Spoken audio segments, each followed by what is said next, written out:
NDE 1, on Wednesday, June 19, I had heart bypass surgery at a hospital in Long Beach. This was a mid-calf opening under the left chest area. I was released on Saturday at noon and went to the hotel to rest. That night I was very sick to my stomach but did not vomit. Sunday morning I was throwing up and could not keep anything in my stomach. My wife called the hospital, and I was admitted back to the Heart Institute for observation. That Sunday morning, my blood pressure was very high, 160 out of 100, and my heart rate was very fast, 110. The doctors got all of this under control by 3 p.m. The rest of the day went uneventfully and I rested well. Monday morning I woke up complaining of pain in my left neck like I fell asleep wrong on my neck. I asked for a pain pill at 8 a.m. At 9 a.m., I got the Vicodin pain pills. At 9:20 I still had pain, and then it moved to my left shoulder area and to my left chest and finally centered in the chest area with great pain. I told the nurse that it was getting more difficult for me to breathe. It was beginning to cause me to hold my breath and not get any air. The nurse brought in a nitro pill and put it under my tongue, and in a few minutes asked me if I was better. I answered no. She gave me another pill, waited again and asked me if I felt better. No, I said. Then she gave me a third pill. By this time, I could not move my chest to get any air. I looked at my fingers, my nails were going blue. The last I remember was the nurse telling me to keep looking at her, to focus on her, and not to close my eyes and stay with her.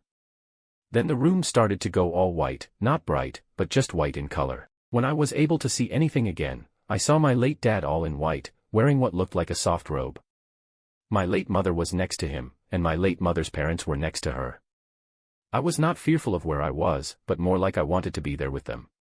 My dad then asked me if I could forgive him for his wrongs in raising us kids, 2 older brothers and a younger sister.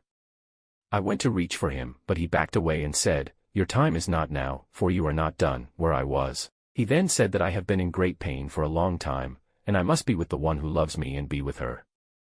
I have been separated from my wife of 29 years and living with a woman I met in 1999 at this time. I then started to drift back to reality and came to with the nurse injecting something in the 4-tube going to my arm. Since then, I have been very emotional at times and it is somewhat hard to talk about. I have told my brothers and sister about this. They have given me some thoughts about what happened. NDE 2, I had been living hard and strained my heart to such a degree that it finally gave out. I felt difficulty breathing and lay on the floor of my flat. Then I felt an incredible pain, unlike anything I had ever experienced before. It was so severe that I reached for a knife to kill myself just to escape the pain. It felt like a steel band was tightened around my chest to such an extent that I was crushed. I thought of crawling downstairs to a young girl who lived there to get help, but I knew I would not make it, and if somehow I did, I would die in front of her. I considered the effect my gruesome death would have on her, and since she was only 21, I thought it best to stay where I was and let nature take its course. I had wet myself, and my nose and eyes were running. I then felt a curious detachment from what was happening, and I lost all sensation in my physical body. My hearing ceased, and I could no longer move or focus my eyes, but I could still see. Then I was outside my body. I don't know how, I was just outside it. I was standing up, and there was a spirit waiting for me.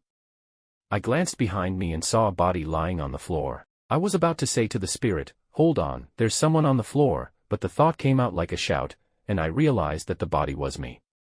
I turned back to the spirit, realizing that I had died. The spirit said, "By thought, it was your fault that you died because you were not looking after yourself. That is considered a form of suicide, and there is a penalty that must be paid." A screen appeared far in front of me, depicting the negative aspects of my character in human forms. They became animated and started to attack me. I was kicked and punched. I felt the pain of each contact. Curiously, I felt no need to defend myself or fight off my attackers. They then moved backward as though they were on rewind and got back onto the screen as they were before they animated. The spirit then communicated, "You have no right to hurt yourself or anyone else, because you and everyone else are the personal property of God." All this took place in a black void. There was nothing there. All the negative aspects of my nature were magnified far more than they are here in the physical realm. There was, and is, no escaping from myself. I was then somehow put back in my body and gradually began to pull myself together.